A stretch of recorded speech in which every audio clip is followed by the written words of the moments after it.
Thanks so much, guys. Well, from painting to something that could kill you. Yeah, and then Zola comes in and she makes it edible. Here's the one. Hello. We always encourage you to eat seasonal fruit and vegetables because it's also more affordable and it's just good to eat stuff that's in season. It's much better for you. Well, today's seasonal fruit, or you can call it a vegetable, is rhubarb. Now, it's not commonly known here, but in the UK, apparently a flavouring for desserts. Desserts, yogurt flavours, all sorts. It lacks popularity in South Africa, and I know why, because raw, it's actually poisonous.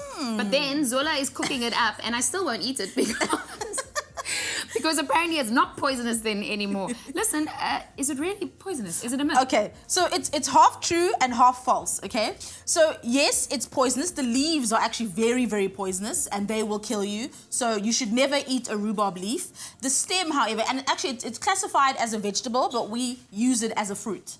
So you could call it either or, it's fine. So the stem is edible. The leaves are very poisonous. So don't eat the leaves, but you can eat the stem. But luckily for us in the supermarkets, they sell it, just the stem, just to sort of stop you from potentially eating the leaves. But Mamela says it looks like celery. It looks like celery, yeah. So it comes in different sort of shades. It's either green like this or very red. The red one's more beautiful. Actually, when it grows in the ground, it looks like Swiss chard, like ruby chard. You know, but how much do you have to eat for it to kick in the poison? Okay, so you have to eat at least like 5 kgs of the leaves for you to die. Okay, but only a small taste of the leaf will actually make you really, really ill. So you'll get food poisoning from that, but you won't necessarily die. So yeah, you're okay too. I feel much better now. But it is really delicious. So you don't ever eat it raw because it's very tart as well. Like, it's not a pleasant flavor. It does require a lot of sugar to be put with it for it to sort of bring out the flavor, etc.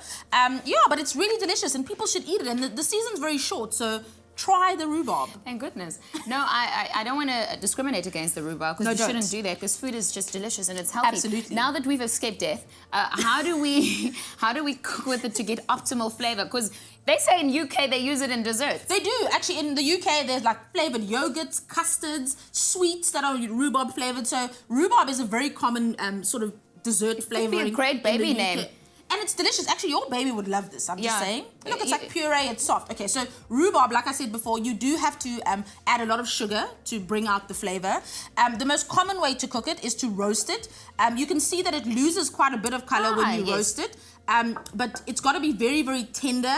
It's very stringy as well, so the more you cook it, the better before you eat it. Is it quite fibrous? It is quite fibrous because it is like the stem that you're eating.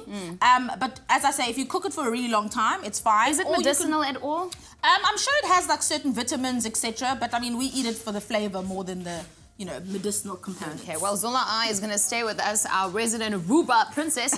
She's going to take the poison out of our desserts and make sure that we cook some tasty treats with... I need the rhubarb. Rhubarb. It's like that first studio with us.